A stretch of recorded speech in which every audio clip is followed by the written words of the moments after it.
Hello, everyone. I'm Jim Garrison.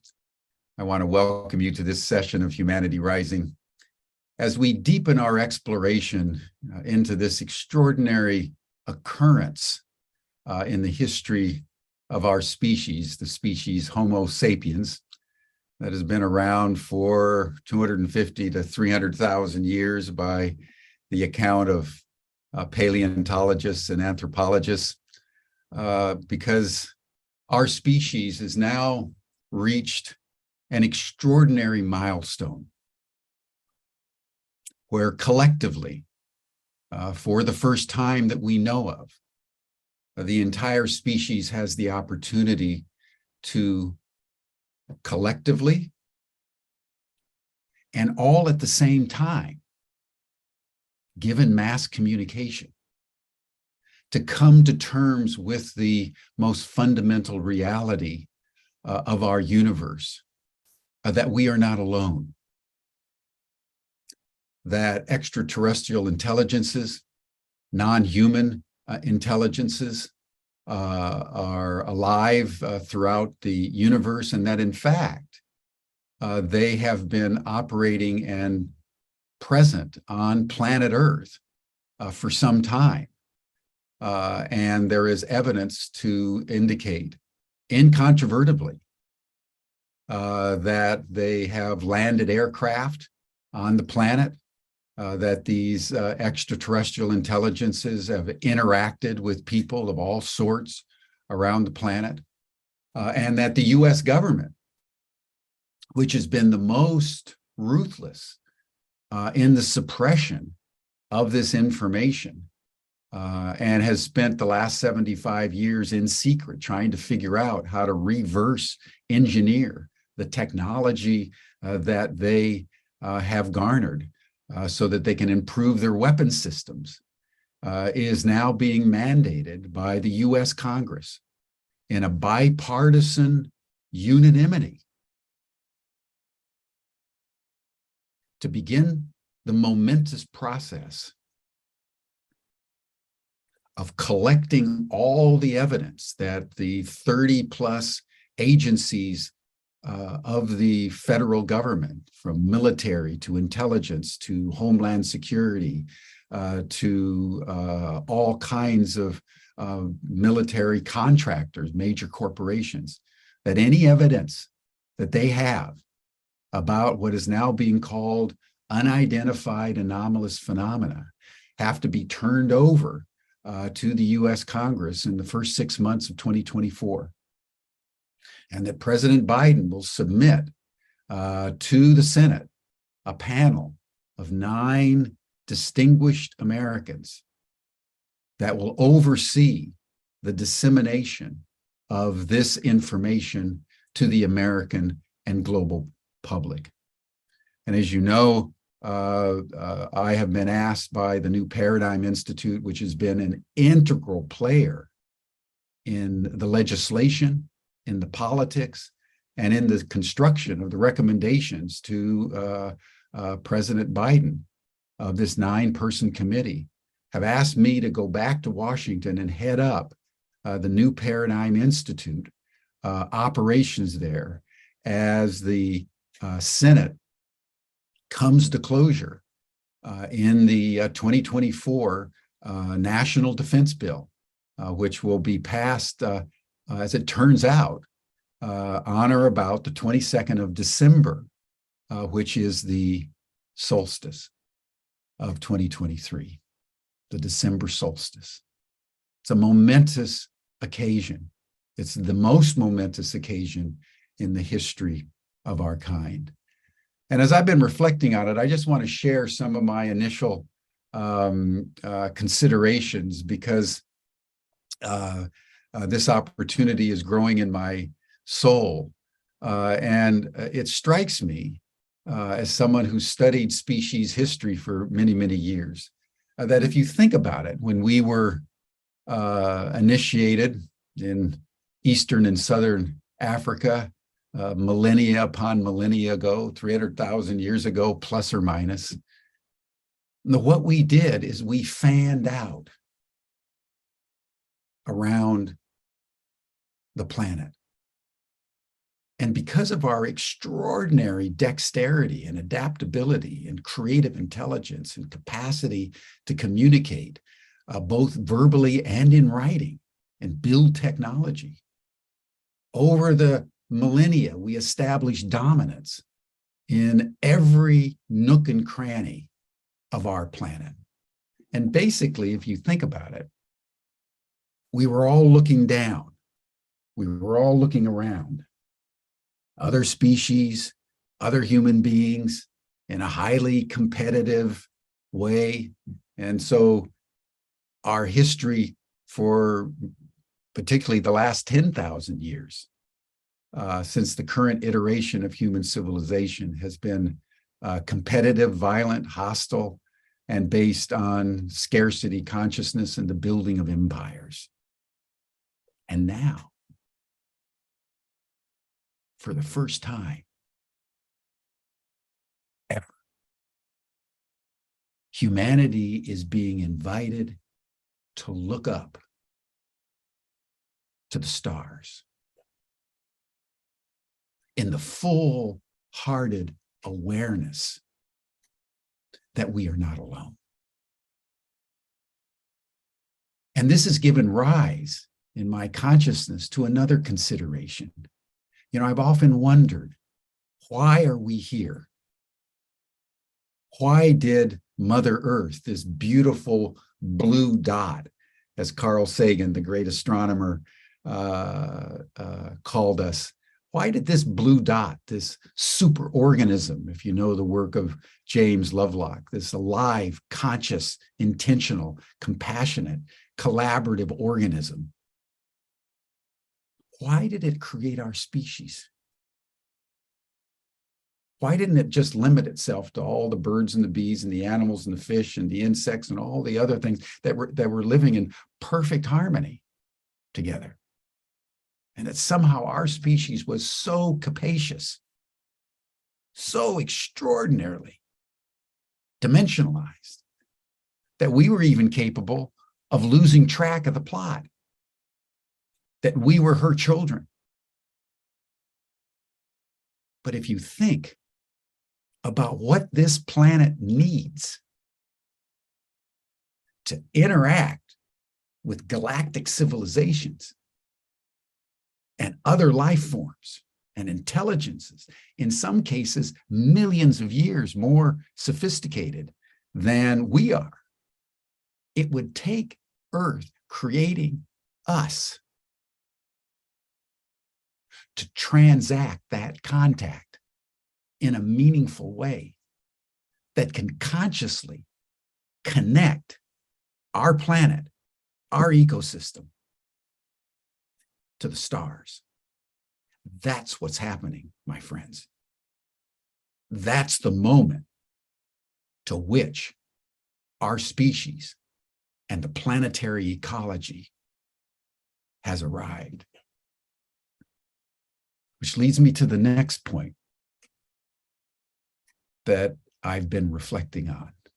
If you think about it, as these ETs, right, these non-human intelligences, they're looking down on planet Earth, and because they're looking for life forms, just like we with the Kepler telescope and the James Webb, we're looking for life forms out there. We're looking for planets throughout the galaxies that are capable of sustaining life.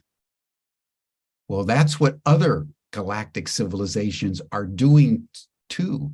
And that's why they found us.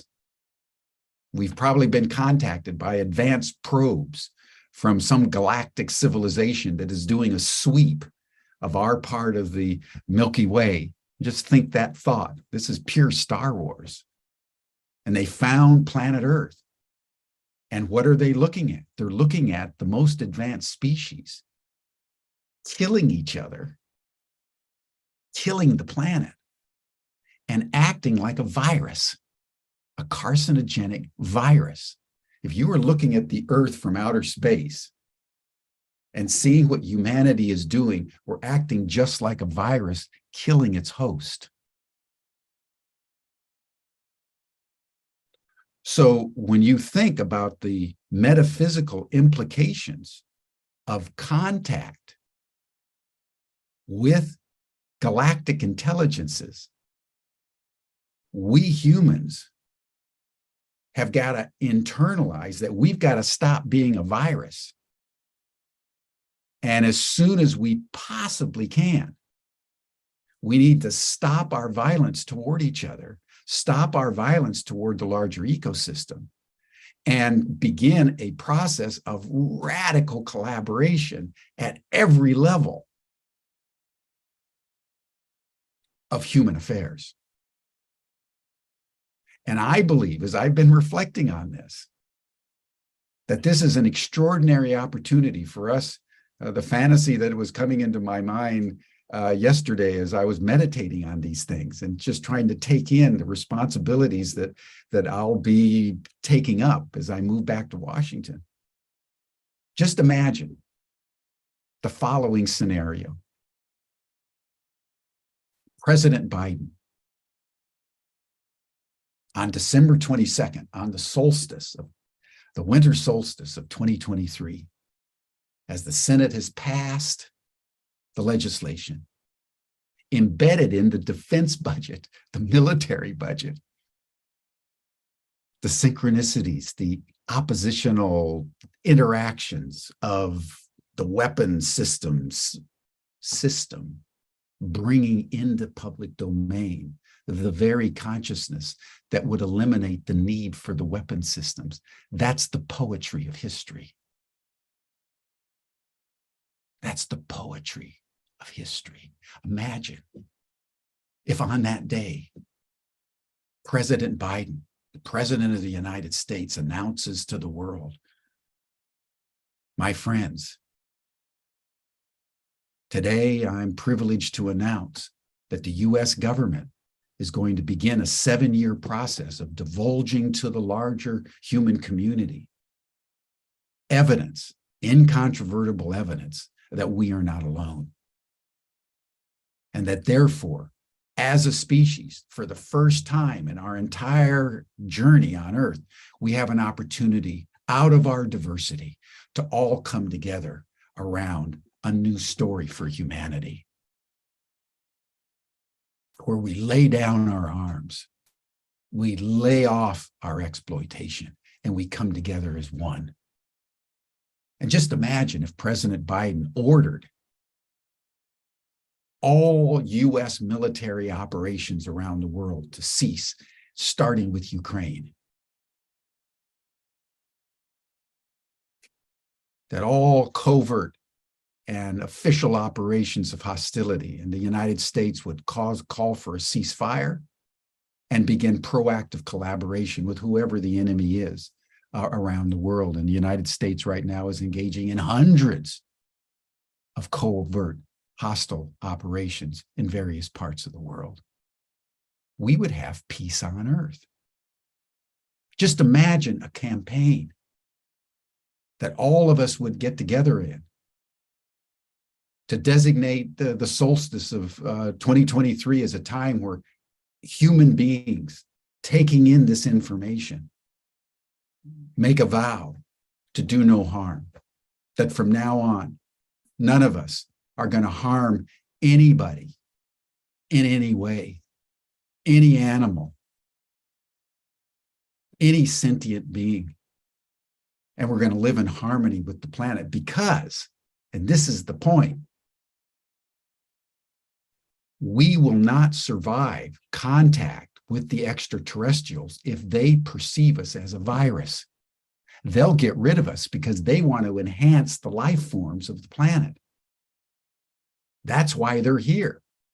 Because life, even though in the cosmic order of things, there's lots of it, in the local areas things, it's very rare.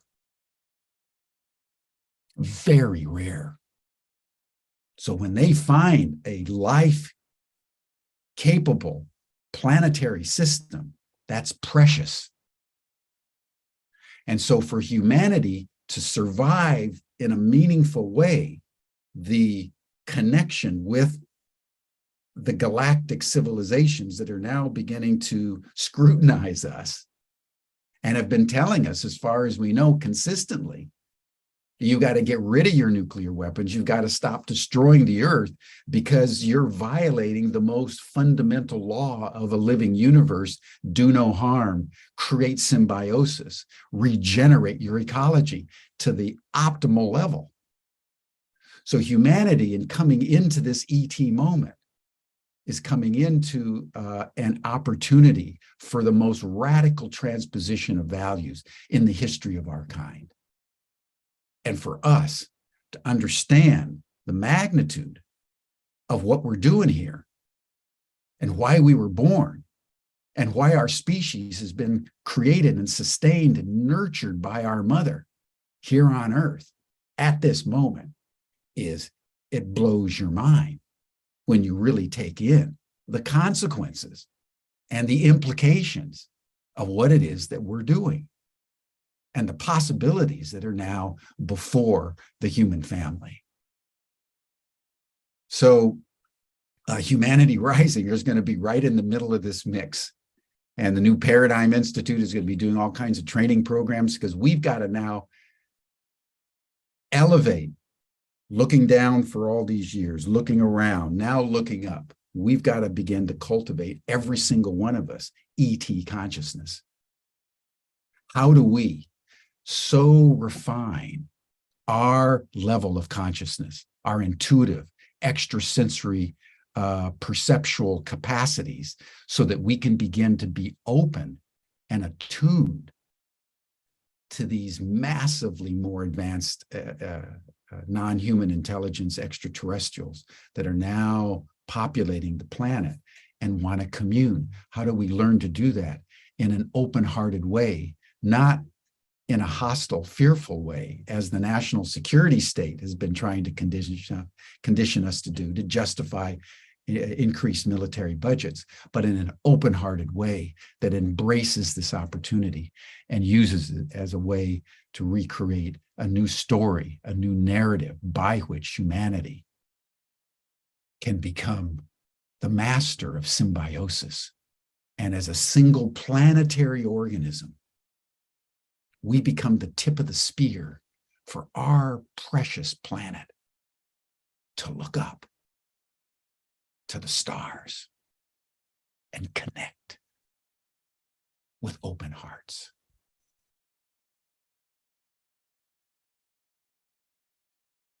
That's what I think we're here for. Destiny has chosen all of us to be alive right now for this task. So that's where I've gotten so far after a couple days and weeks of contemplating these things. And I'll be talking obviously a lot more as things go on. We'll also have our other programmatic sessions on a range of issues. That's part of the Humanity Rising brand as we evolve into Humanity Rising Network.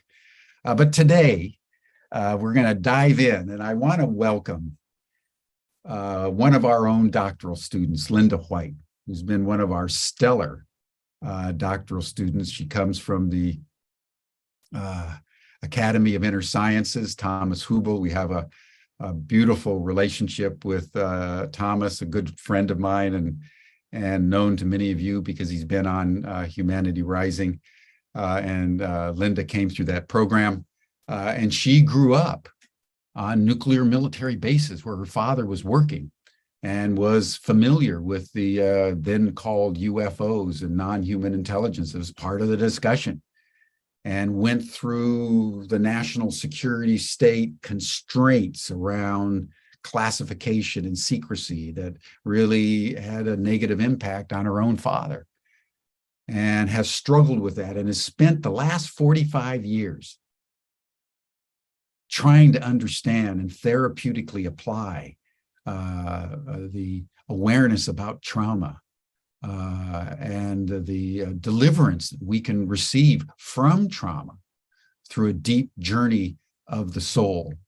And her dissertation for Ubiquity is on trauma relief of people who've experienced these UAPs and non-human intelligences in a deeply experiential way, and then run into the constraints of the culture and the trauma that's induced thereby. So that's going to be our topic today, one of many as we evolve Humanity Rising. So Linda, welcome to the program. You turn on your video and take yourself off mute. Welcome and thank you for joining. Why don't we just start by you reacting in any way to my opening thoughts and telling us more about your experience and what you would like to say. Sure. Well, first off, I need to just let you know I've got tears in my heart and my eyes. And I'm so inspired, by the words and what you're doing and the reality of this moment. I'm almost speechless at the enormity of it. And you got me with the imagine. So I want to riff off that a little bit. I want to add to, of course, John Lennon came to mind, and imagine if with his, murder, we had looked at the mass shootings and all the other assassinations, if we had addressed that. Imagine if we took our $853 billion defense budget, and which does not, by the way, include veterans' benefits or medical benefits, and we invested that into a national health care plan. Imagine if the 800 military installations around the world, we cut in half and invested that money in homelessness in the U.S., made sure that people didn't have food insecurity. So that's where, all of this started for me, that, and what I'll add to that too. So that's where you took me with the imagine. So then there's a couple other things. I jotted notes as you were talking that segue into, Sure. my perspective on this. So you talked about looking down, that America, humanity has been looking down. And I use the terminology looking away as a symptom of addiction. And one of the premises in my dissertation, I start with war is collective addiction. And then I get into how I came to that. And then I build upon that and define unidentified trauma in our culture, which is related to the national security state and the secrecy and the silences and disinformation programs and the legacy programs. So anyway, the looking away is addiction, leading into the collective addiction to war. Then you started talking about the miracle of life, and why are we here? And the words I use for that is the will to live. And I define will to live as one's spiritual capital. And, my father was one of the 22 veteran suicides a day that we've been experiencing on average since the Vietnam War. And he took his life at the age of 38 under circumstances that made absolutely no sense. And intuitively, there were certain things I've known that over the years have validated themselves. And honestly, since I wrote this research proposal, the synchronicity has been astounding as to what's been revealing itself. So much so I can barely keep up with all of it. I mean, it's truly overwhelming. And so that whole will to live, though, is what motivated my life work.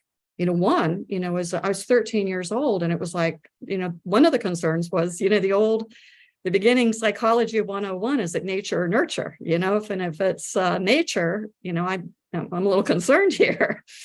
And I'm totally convinced it's nurture. And also I'm going to be a little bit, my natural language is stream of consciousness. My second language is linear thinking. So bear with me. Welcome to ET. I know. I was born for this. Totally. I was born for this. But, from an epigenetic perspective, I realize now that my genes got woken up into this other reality, that of altered states of consciousness. And I'll get into that a little bit later. But then you said that you mentioned humanity as the apex between heaven and earth, or I think that's what I wrote as my, why are we here? And I do view that we're at the apex between the two. And then this is really, an awareness right out of my studies with ubiquity and going to Chartres Cathedral. The most profound moment for me, and what I carried back with me, was the phrase. I mean, I really took it into my whole body and in my womb. as a woman, that I have a womb, was the phrase, Mary as the mother of God. I mean, when you think about that, Mary as the mother of God, I was raised Catholic and God is everything. And yet we have Mary as the mother. So I really got a lot of mileage out of that. So if we look at Mother Earth and Mary is the mother of God, and we're in the middle of all that, and so, there's a lot in there that, could be contemplated for a long time. And then I love where you went with the virus killing its host. And what a lot of people don't know is the first COVID bill is where the first UFO, UAP legislation was slipped in. I didn't know that. Yeah. Say more. Well, the very first legislation where the office was set up, and when they called it, it was the very first time they called it UAP. That was in the very first COVID bill. It was tucked in there. You know how the stack barrels? Nope, it's in there. That is extraordinary, everybody. Just think of that synchronicity.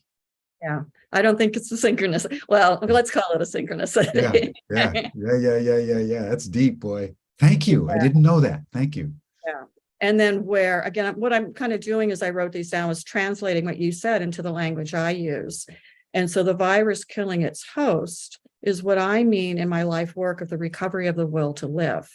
Because I've been intrigued by, I always felt like, how I held my father's suicide was that his soul died before his body.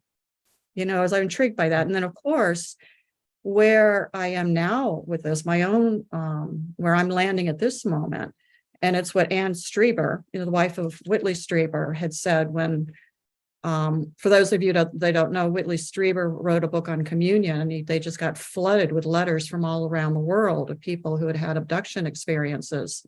And his wife, Anne, collated all those letters. And they're now at Rice University in Houston, Texas. All of Whitley's archives are there. But what she concluded as she was going through all these letters and, getting them in order and trying to mine, what was happening here, she concluded it had something to do with death. And that's where I am too, that, with the loss of my father at such a young age, I was on that cusp between life and death. Literally, it felt like a part of me left with him. And I was already, and I'll get into this a little bit more about my upbringing, but I was already living in this altered state of consciousness. It was an amazing community that we had, even though we moved a lot to all these different bases. Wherever we went, it was an instant community and a culture that was very, very different than civilian culture. So I really, I'll pause there. And then, so those are my notes of what I riffed off of what you said. So maybe I'll just share a little bit. I can go one of two ways, and I'll tell you where I am in my dissertation. I've been spinning wheels for the last year on the summary and conclusion. And I think a part of that is we're just beginning the conversation. Here I've got 400, I had 400 pages. I've gotten it down to 350, and I've got to get it down to 250. So this is big, it's just, Mine clocked out at 355. Wow. Well, see, Georgie told me I had to get it down to 250. So you need to talk to her. Given the immensity of your topic, we may be able to make an exception. Yeah. Thank you. But, and honestly, analysis, the way I look at analysis, it's starting broad, and analysis in its deepest form, it's coming down to the most simplistic. And so this is a process of analysis. But I can go one of two ways. So anyway, where I am with my dissertation, my academic advisor wants me to start with my story. And I have it all neatly organized, that I start out with a collection, addiction to war. Then I introduce this unidentified trauma, and then I go into what I call collateral damages of war on U.S. soil, and that's all the literature review. Then I do a methodology, and the methodology is narrative as data. And I got that term from Gary Nolan, who's very instrumental in this whole subject. He, some say he's in line for a Nobel Prize, but he's been working, he recently came out and stated, which shocked our whole community, that UFOs are not UFOs, non-human intelligence are here on Earth. And my belief is he's been working on them for quite a while. He's an epidemiologist. And but he used the phrase narrative as data. And my whole research is on the inner sciences. And then the methodology is an autoethnographic account of my life story. Initially, I started out, it was just going to be a longitudinal study. And then I was going to do a very conservative in the box integral methodology and assessment and dynamic formulation, sum it up, and I would have been done a long time ago. But literally, my proposal was submitted in the fall of 2017. And then in December 2017, this whole thing opened up, with the New York Times and the Pentagon acknowledging that UFOs were real, which brought in a whole, literally, it took my dissertation into cosmic proportions. And so since, 2018, I've done a very deep dive. I've been doing 2 tracks of one, everything that's happening with ufology, and then trying to stay in the box, and the guardrails of my dissertation. And so where I am now, and so then I gave my story, and then I went into about the inner war of evolutionary change, taking my journey of recovery into culture, how we need to do our own process of individuation. Let's pause for a second, Linda. Tell the viewers a little bit more detail about your story. Okay. So I think that's at the heart of all of this, everyone, is Linda's experience of the national security state and this UAP phenomenon at the same time, and how that induced the trauma that has really shaped her subsequent life and journey and her doctoral process. But let's just tell us the story in more detail. So I'm going to start from a transgenerational perspective and start with, war as collective trauma. My grandmother was one of, I think, 8 children, and one of her brothers, my great uncle William, was part of the Newfoundland contingent in the First World War, and he's buried in France in an unmarked grave. The story really starts there with the vagueness of war. I've really dug into his records, and it's anywhere from he was age 15 to 17 to 19 to 21 when he died. But what is uncanny, this is one of the first synchronicities, he was killed on April 14th, and I forget the year right now. My father took his life on April 14th. So this is, great uncle and his great nephew. Then I found out, I knew that my uncle, my great uncle, Stephen, was a captain of the tall ships. And I guess it was about 7 years ago, I met his daughter, who was in her 80s. And she told me he was a spy of the seas. So as a captain of the tall ships, he was actually a spy during the war. Then my grandmother, so these are her brothers. So she also had a sister. This is ambiguous loss in my family, who was traveling from Canada to New York and just disappeared. Nobody ever knew what happened to her. Then my grandmother had 3 sons. My father was the middle son. My uncle Jimmy was a Marine. And after he got out of the Marines, he had a family and 3 children in Florida, did a job in New Jersey, and my grandparents were in New York City, stopped by their house to say goodbye, and nobody ever saw him again. And that family, so this is the trauma, the familial trauma. That family, the mother ended up having a nervous breakdown and going into the psych ward, and the 3 children ended up in foster care. Now, I didn't really know any of that, but it's all it's in here, Sure. Then, and my grandmother died. Part of your epigenetics. Absolutely. Totally. And at the age of 98, my grandmother on her deathbed, the last thing that she said to me or asked me was if I had found anything out about Uncle Jimmy, and I hadn't. And what she disclosed to me is her youngest son, my Uncle Leslie, who was career Air Force pilot, retired from the Pentagon, and is buried in Arlington Cemetery. He had told her right before he died, Mom, there's some things you're better off not knowing. So that's all I really knew. So let me go down to my dad's story. That's kind of the bigger, broad stroke of it. My dad was a midshipman at the Naval Academy when I was born. So already I'm outside of the rules. You know, it was against the ethical rules to be married and have a child, and to kind of give the sense of the polarities, you know, that I live within is, you know, the military structure.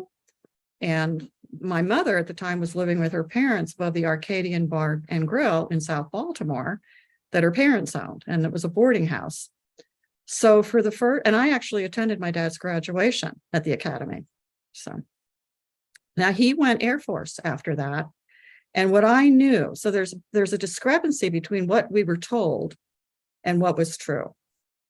So, or there was these double lives, you know, and so I'll slow this down and I'll get to the heart of it. So my father, what I knew was that he was a navigator of B-52 bombers, and he was also a missile launch officer. And we were stationed at Rome, New York, just before the Cuban Missile Crisis. And then we were stationed at Great Falls, Montana, at the time it was going on. And so my father would have been on alert during all of that. And I never was quite sure the relationship between the B-52 bombers and the going down into the missile silos, but he did both. That's what I knew of his job. What I have found out in my research is he began and ended his career with the National Security Administration as a special agent. And that plays out later, which I won't get into all of that. And it's a fascinating end to the story involving my uncle, who resurfaced three years ago in my. Tell us a little bit more about the UAP connection to all this. So growing up, I just never questioned it. We called them bogies. In the Air Force, they were bogies. And there were non-human intelligences. You know, my father, we were always you talk about the stars, we were always looking up the sky. He was always, wanting us to identify the planes. And you're like, what's that? What's that? So I was trained to look up. And we were also in beautiful, wide open spaces in nature, there was a lot of night skies. And so I don't have any tangible physical experience with it, but I was also raised Catholic. And I want to go into that a little bit, because that really, I got a transmission from that it was the Ursuline nuns at Ursuline Academy in Great Falls, Montana. And so that was off base. And then on base, what was interesting from a theological perspective is the chapel on base housed all of the denominations. So even though I was Catholic, I would go to different services in the same building with my girlfriends. So even from, just a theological, I was getting all these different influences of what, it means beyond, what our faith is. So, I'll just add to that. When you describe where you are with it, I have a little different. I don't necessarily see. How can I put this? I believe the phenomena has been here as long as we have, if not before. And I believe, like you introduced me to in Chart, the Planck links are very instrumental here, that the phenomena can come in and out of being. And we come in and out of being all the time. So we're not even tangible. And I also remember in, class learning that the table wasn't solid. It was just atoms that were moving so fast that gave the illusion of solidity. And that really struck me. And it's that with our body too. And so it's both and for me. I live in both worlds. And I think because of losing my father, that other world is as real as this one. But because of the fear of going crazy, I got really locked down into cognitive, in my being in the world. But my natural nature is definitely, floating in the ethers. And where the UFO, I think, is most significant in my cosmology is that my father, we left Montana December 1965. And as I said, he was a missile launch officer, commander. He would go down 70 feet in the ground. And Captain Robert Salas is very known now in the UFO community. He was stationed at Malmstrom Air Force Base as a missile launch commander after my father, after we left. And he wrote the book Fated Giant. And that is his experience of 10 nuclear missiles being turned off by UFO activity. And I recently came to that book. So to me, it validated, what I knew. So up until being introduced to that book, I had this awareness of UFOs, but I didn't have anything tangible. Mm-hmm. And I've been in contact with Captain Salas because I asked him why he named the book Fated Giant, because when I was living at Malmstrom Air Force Base, I had what Jungians call a big dream. And what the dream was these giants started in California and were walking across the country, and they were taking out whole cities. And I was trying to wake up the adults saying that the giants are coming, and nobody would listen to me. And so I contacted Captain Salas because I was intrigued, because the dream, when you have a big dream, it's as alive today as if I had it last night. And he said that in the Air Force, when they refer to the giants, it's when there's been a nuclear accident. And he said, even though wasn't the case, he just liked the name and he thought it was a title for a good book, or a good title for a book.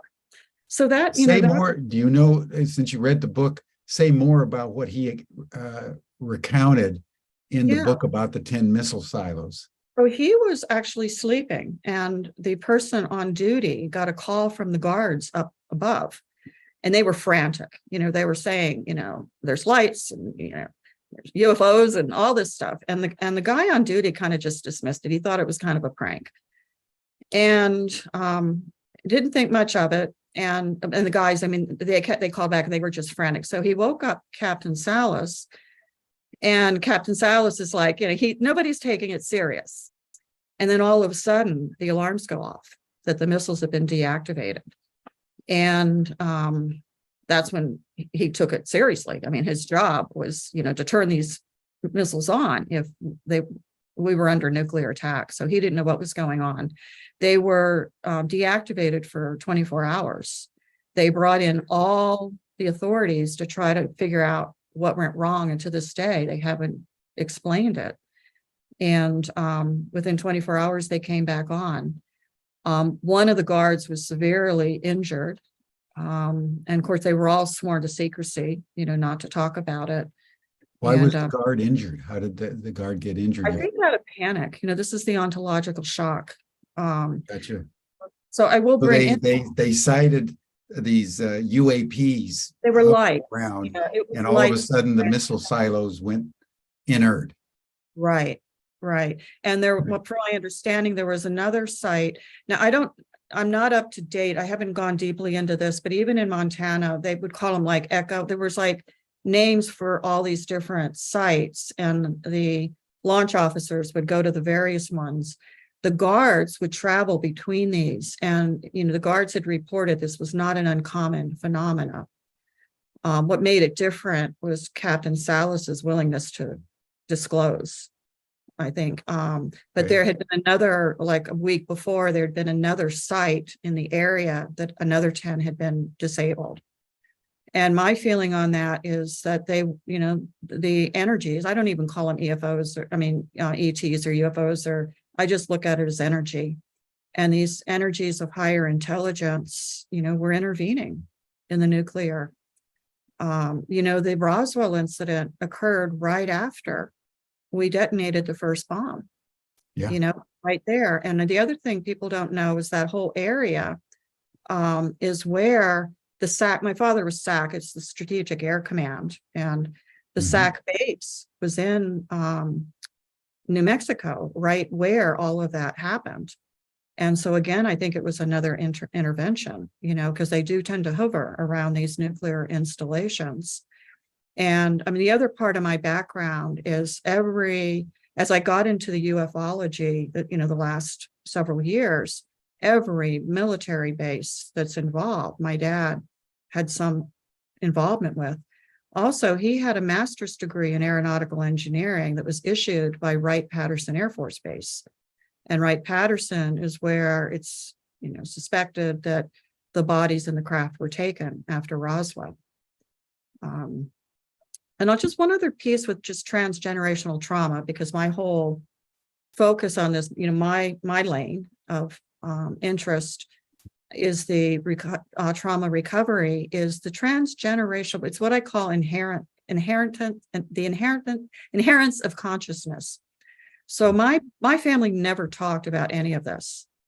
I mean, literally the day my dad died, my grandmother was there, and I heard her say to my mother, "Betty, you need to tell the children." My mother came to my bedroom door, said, "Your father's dead." I said, "I know." That was the end of it.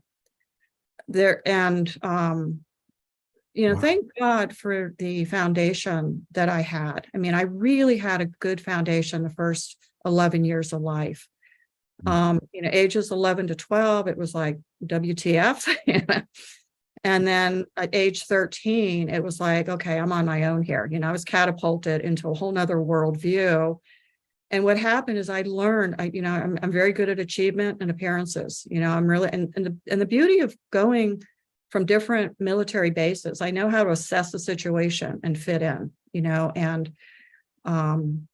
but what lacked and what my recovery is about is bringing my truth into field. And this is why this is such a risk for me, what we're doing here today, to really deep, speak from the deepest awareness and understanding. So anyway, back to the uncanny part of transgenerational trauma and the inheritance of consciousness. My brothers never talked about it. I mean, I have to admit, when we got into our 20s over a beer, we would, start comparing notes. And then they started having children. And my nieces and nephews knew nothing about our history.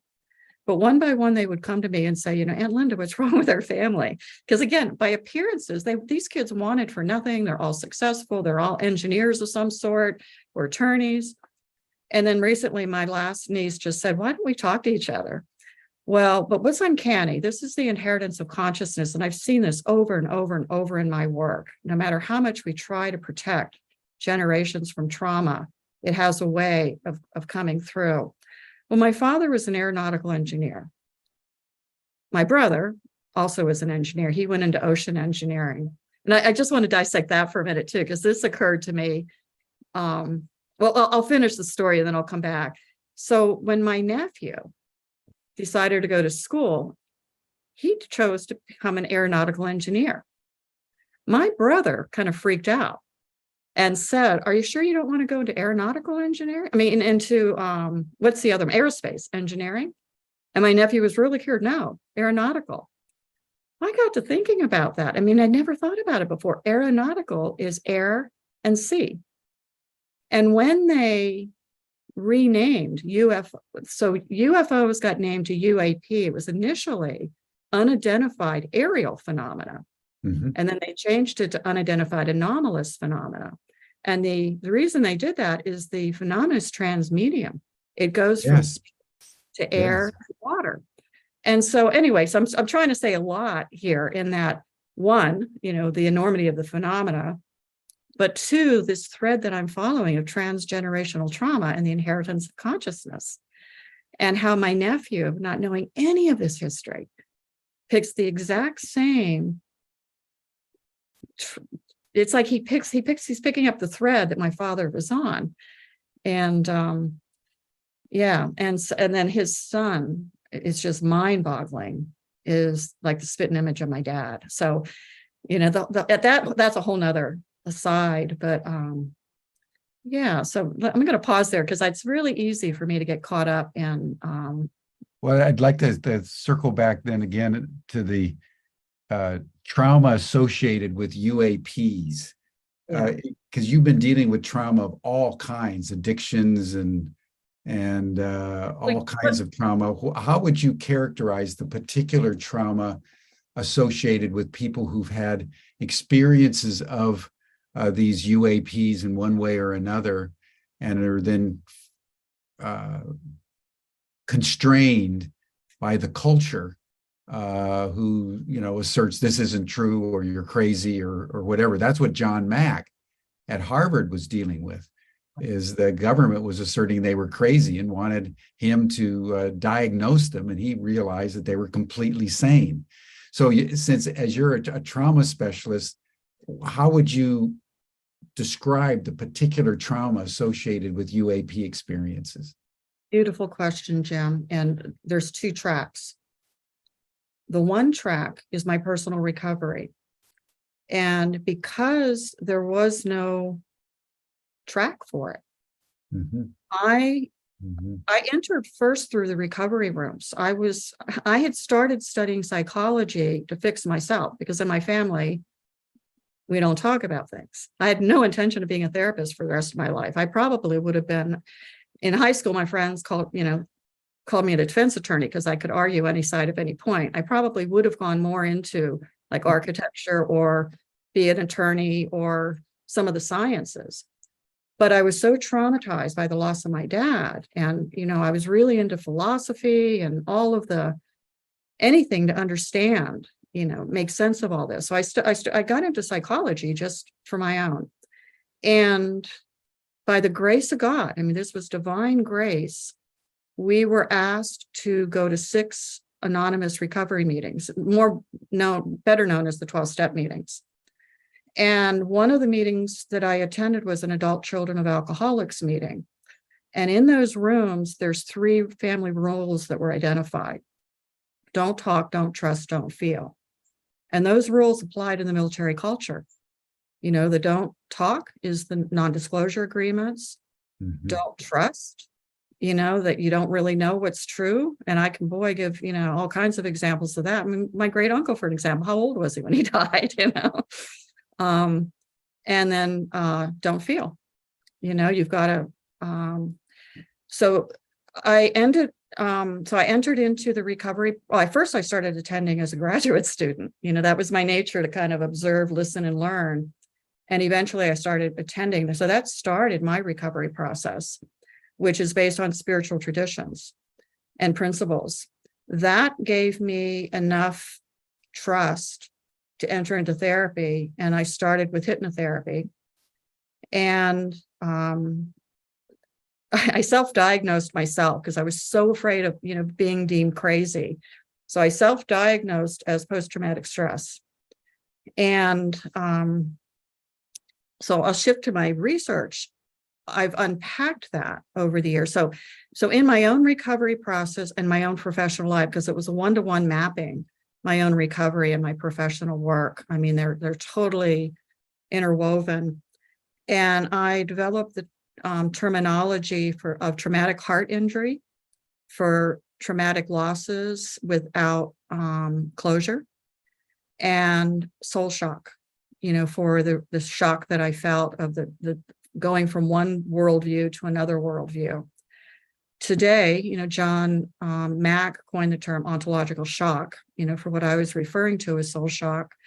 And I just went blank on her name, Pauline, I'm blank on her name, but she coined the term ambiguous loss for what I was calling traumatic heart injury. And then Jack Soul has broken it down even more in his work with veterans. And he breaks PTSD down to moral injury. In my dissertation, and I don't have all this off the top of my head, I do list all of the gyrations of PTSD, war, it was like shell shock, warrior's heart, there was all these different names before we got to PTSD, and now the moral injury. And I think the moral injury is the most accurate. And then Jack Soul defines it even further by saying PTSD really has an etiology in fear, where moral injury has an etiology in shame and guilt. And that really resonates, with my journey.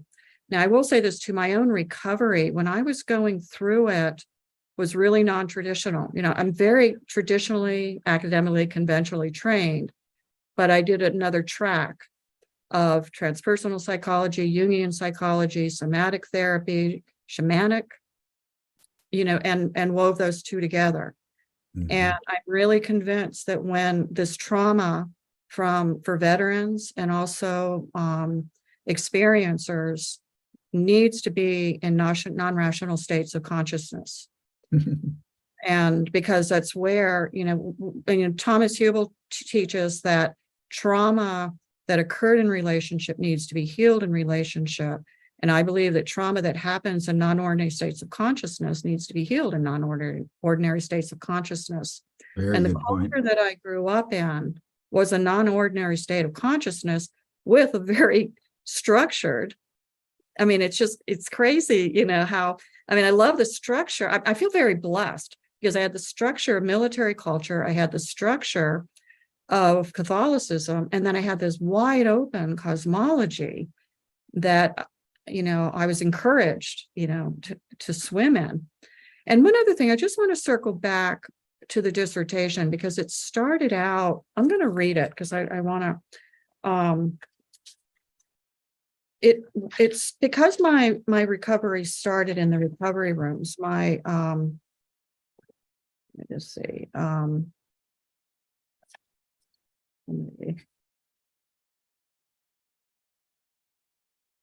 I just want to read it so that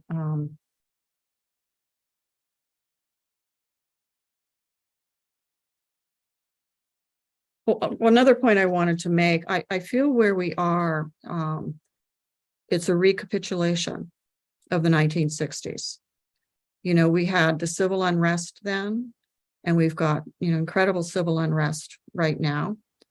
We had the Vietnam War, and I'm going to take a real risk here in saying this, which I think was a smokescreen for a lot of this UFO. But anyway, we have the resurgence of the whole UFO.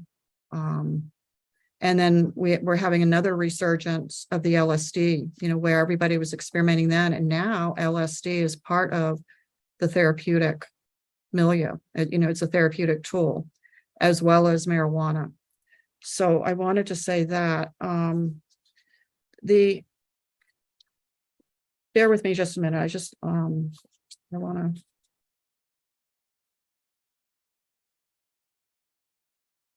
Sorry about this. I just want to bring this.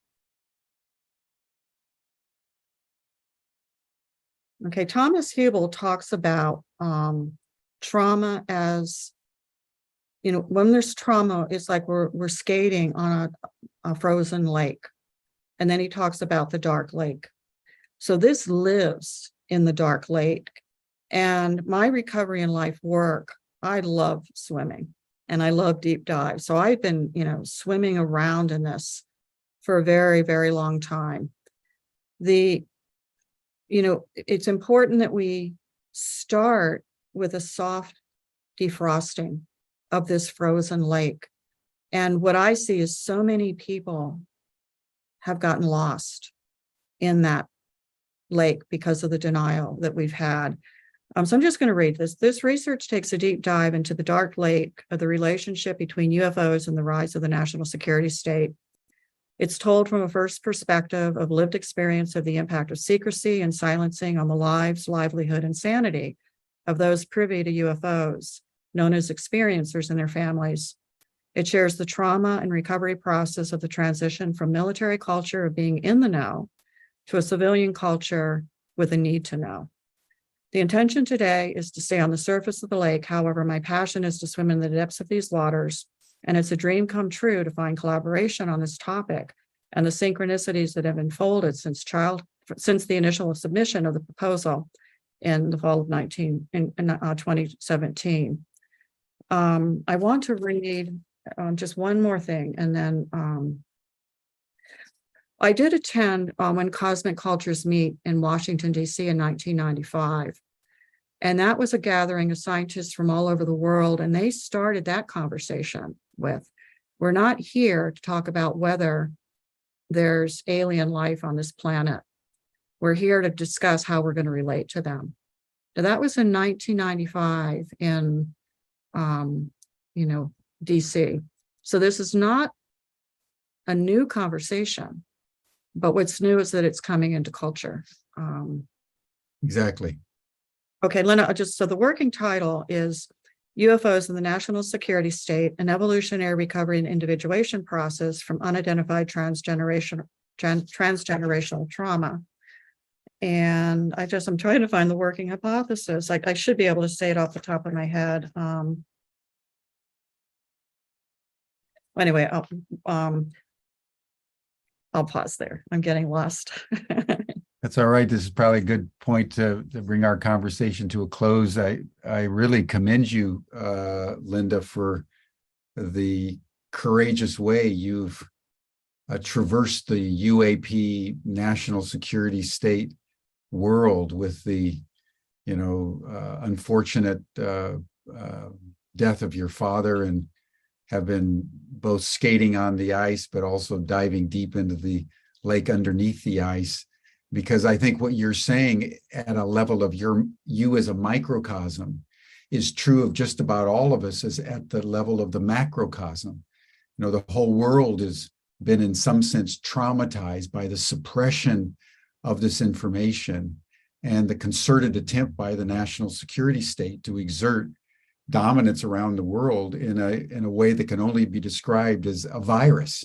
And now we have this opportunity to recover from our soul shock and the wound of the heart in a way that transmutes all the trauma that's collectively held out there, not only transgenerationally, but globally now, into a pathway of redemption by embracing, a new story for humanity that allows us, as you pointed out, not to look away in addiction, but to look up to the stars and arm in arm with all other members of the human family around the earth and commune.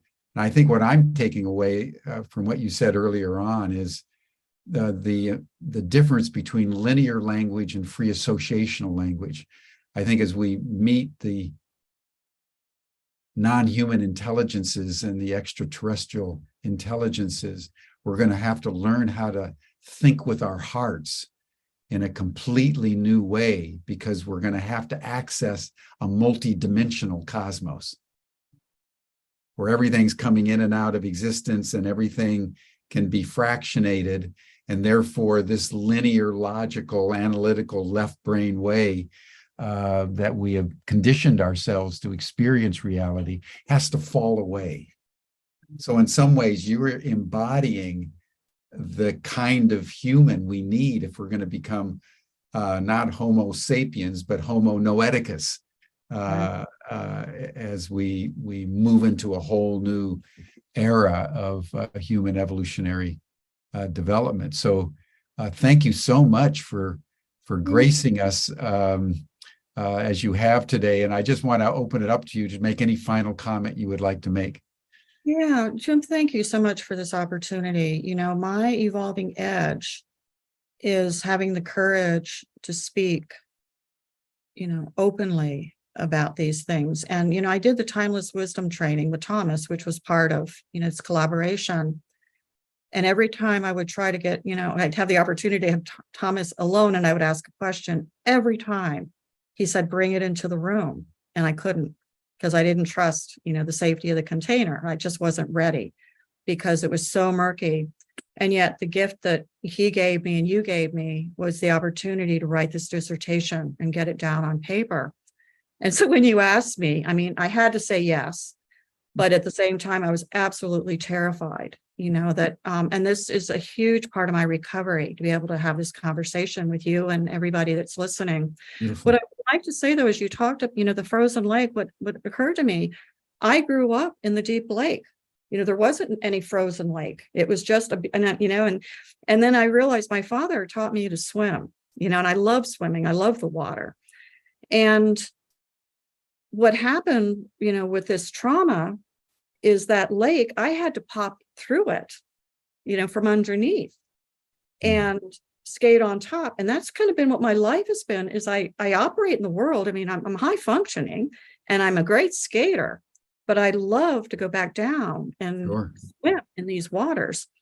And so this is an opportunity to make that hole a little bit bigger. Maybe that's why I'm at that hole, teaching people how to swim is one way to look at it.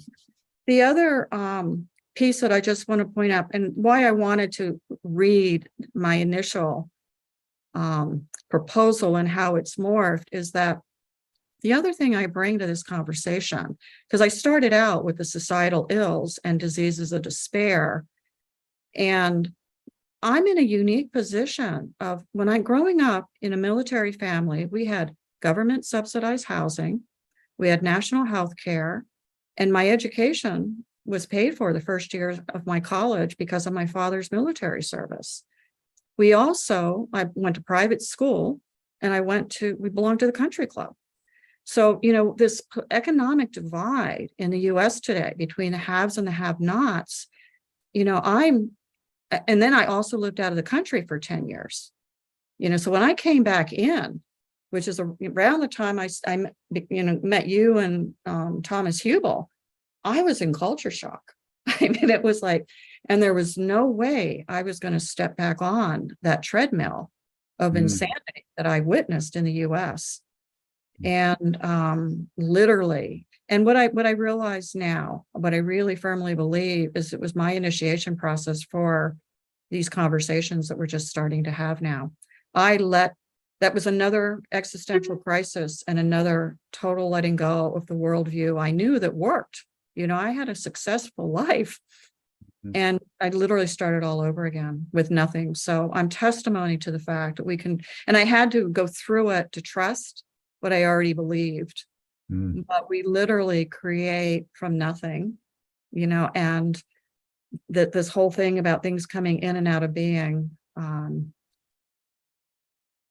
it's the magic. And I'll close with this and then I'll stop, is that I've organized my dissertation based on the 3 prophecies that Carl Jung brought forth from his deep dive that's in the book Liber Novus, and the 3 prophecies his soul gave him were war, magic, and a new religion.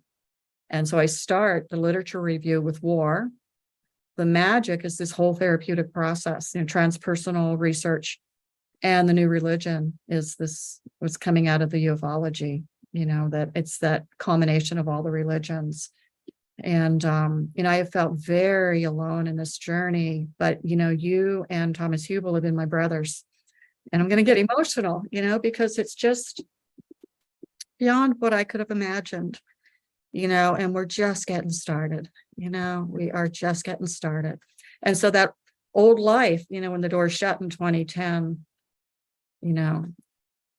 it's taken this long to really be able to make sense of the new world. And thank you for this opportunity. Thank you so much, Linda.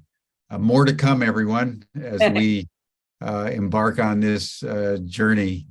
And just want to thank you really deeply on behalf of all of us, Linda, for your courage and your amazing articulateness about the relationship between the discovery of what can save us and the trauma we have to traverse to allow the medicinal impact to catalyze our soul to higher consciousness. It's a beautiful, beautiful thing.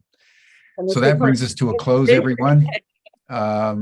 Thank you all. You're all welcome to the after session chat to join Linda, who will stay on for a little bit in the chat group. You all received the chat link information in your Zoom reminder, and it's also in the chat box.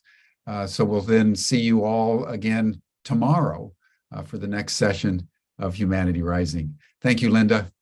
Thank you so much. Thank you, everyone. Bye for now.